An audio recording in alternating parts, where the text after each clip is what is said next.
Imagine this. You're not watching a movie, you're living one. And the plot? It's bigger than anything Hollywood could script. It's about you, your life, your reality, and the truth hidden just beneath the surface. What if I told you that the world you think you know might not be what it seems?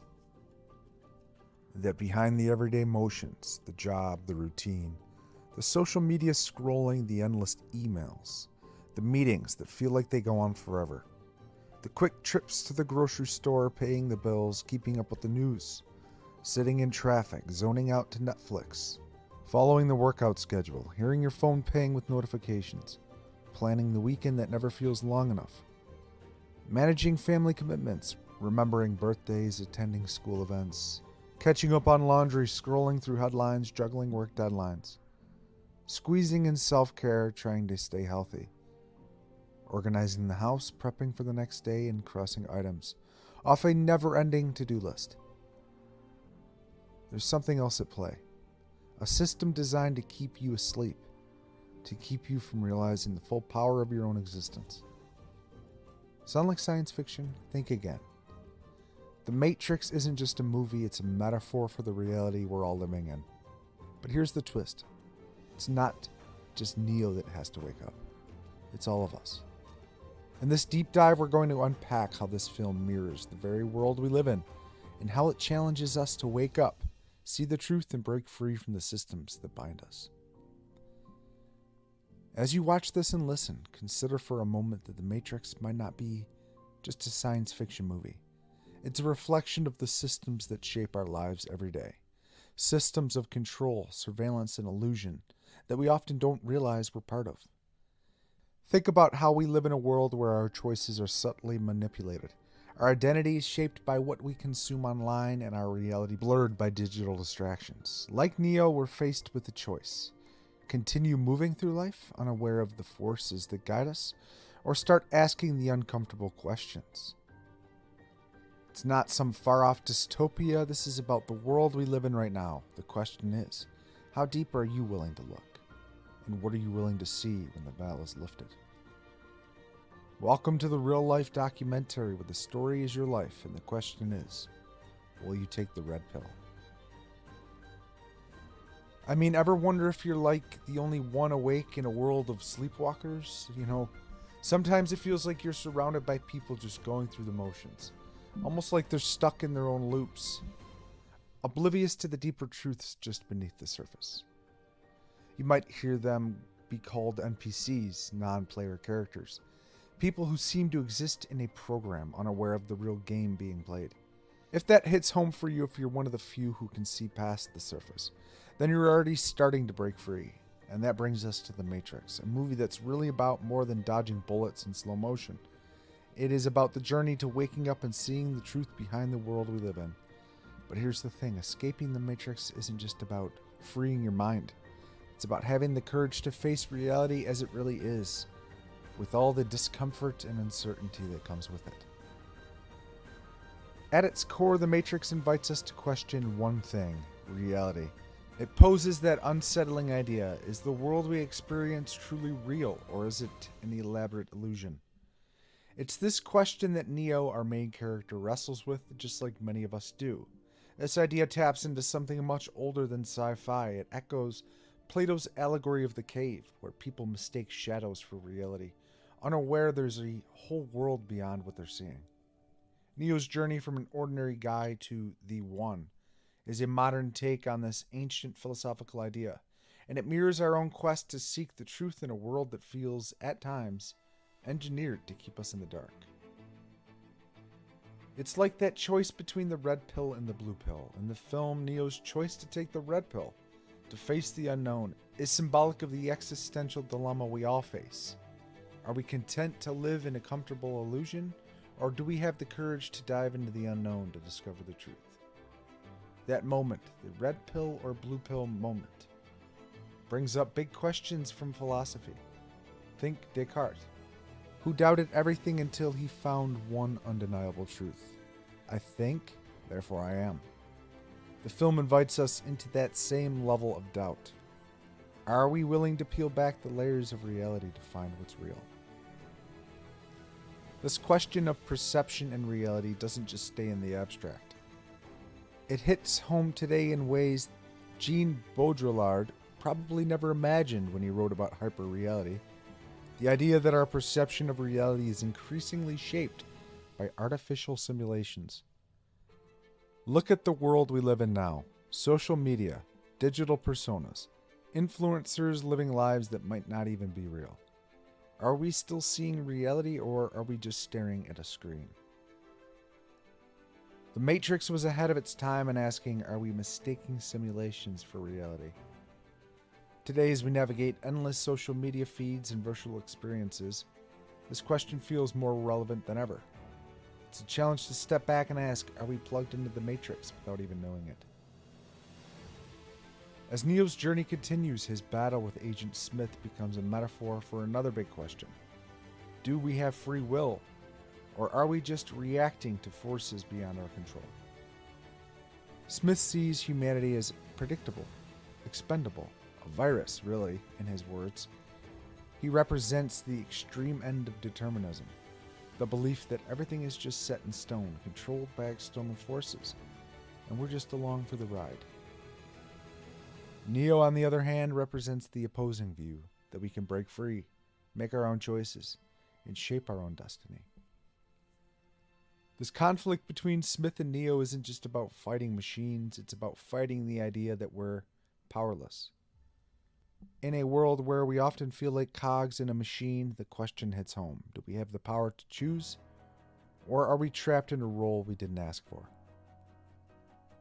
As Neo wrestles with these questions, he's guided by two key figures, the Oracle and the Architect. The Architect, cold and calculating, represents logic, structure, and the system itself.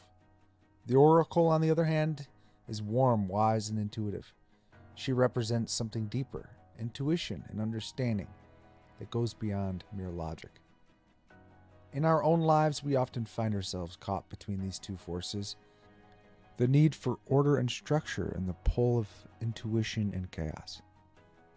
Neo's journey is about finding balance between these opposing forces, just as we try to balance our own desire for control with the unpredictability of life.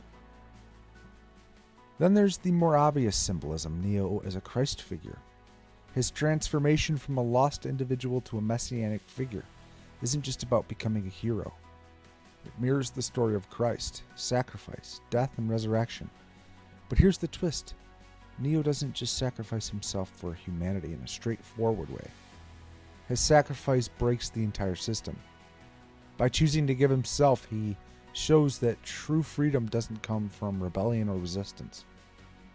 It comes from transcendence, rising above the systems that try to control us.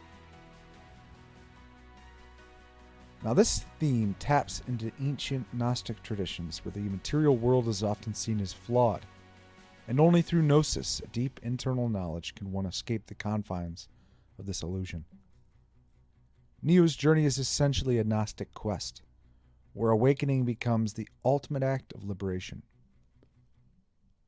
But then we meet the Merovingian, a character who throws a wrench into everything.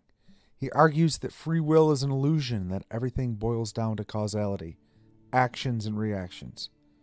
He's the embodiment of fatalism, claiming that everything is just a chain of events and nothing we do really changes the outcome. This makes us pause. Even as Neo fights for free will, we're forced to ask, how much of our life is really within our control? Are we just reacting to these forces that we don't fully understand? The film doesn't give a clear answer, but it leaves us wrestling with the tension between fate and choice. Through it all, Neo's relationship with Trinity brings the story down to something deeply human. In a world where everything is artificial, where even reality is a simulation, their love is real. It's one of the few things that stands outside the Matrix, something that transcends the program. This speaks to a bigger truth. Even in a world dominated by technology, human connection, love, empathy, relationships are still real. They anchor us. reminding us that even if the world is a simulation, what we feel is real. His connection to Trinity becomes his driving force, showing us that love isn't just a narrative device, it's a pathway to awakening. At its core, the Matrix taps into Gnosticism, where the material world, or in this case, the Matrix, is a demiurgic trap, an illusion created to keep us enslaved. The only way out is through gnosis or self-knowledge, which is exactly what Neo experiences. The world isn't as it seems, and only by waking up to it can we transcend it. A soul trapped in a flawed reality, seeking knowledge to liberate itself. Neo's journey is a classic Gnostic story. His awakening is symbolic of what Gnostics believe to be the ultimate goal, to break free from the material and reunite with the divine truth. The enduring appeal of the Matrix lies in how it mirrors our world today. We live in an age where we're constantly plugged in, constantly distracted, where our digital lives often seem more real than our physical ones. The movie's allegory feels more suitable than ever. Are we living in reality, or are we just scrolling through a never-ending simulation? This question pushes us to wake up, to question the systems and structures that surround us, and to seek something deeper, something real.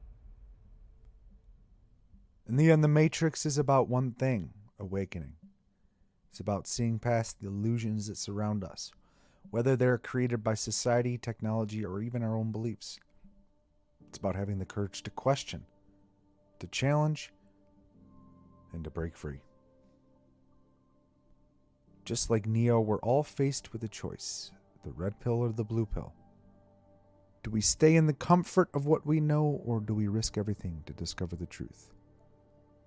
A call to action, to wake up, to seek the truth, and to realize that freedom isn't about running away from reality, but about transcending it. So, are you ready to take the red pill? If reality is a system like code, then it stands to reason that it can be hacked, reprogrammed, and transcended. The first step in hacking the code of this world is recognizing that the rules we live by are not fixed. They are constructs, whether cultural, societal, or self-imposed. And they can be rewritten, much like a programmer modifies software. We have the ability to alter the way we perceive, interpret, and interact with the world. The key is in mastering awareness, understanding that consciousness itself is the operating system that interfaces with reality. By questioning the narratives that we've been given, decoding the illusions of control and manipulation, and reclaiming our own power of choice, we begin to rewrite the script. This isn't about bending spoons, it's about bending perception. The code of reality responds to belief, intent, and willpower. Hacking it means shifting our inner perspective to align with the higher truth, and in doing so, we unlock a deeper understanding of the universe and our place within it. Humanfluence, out.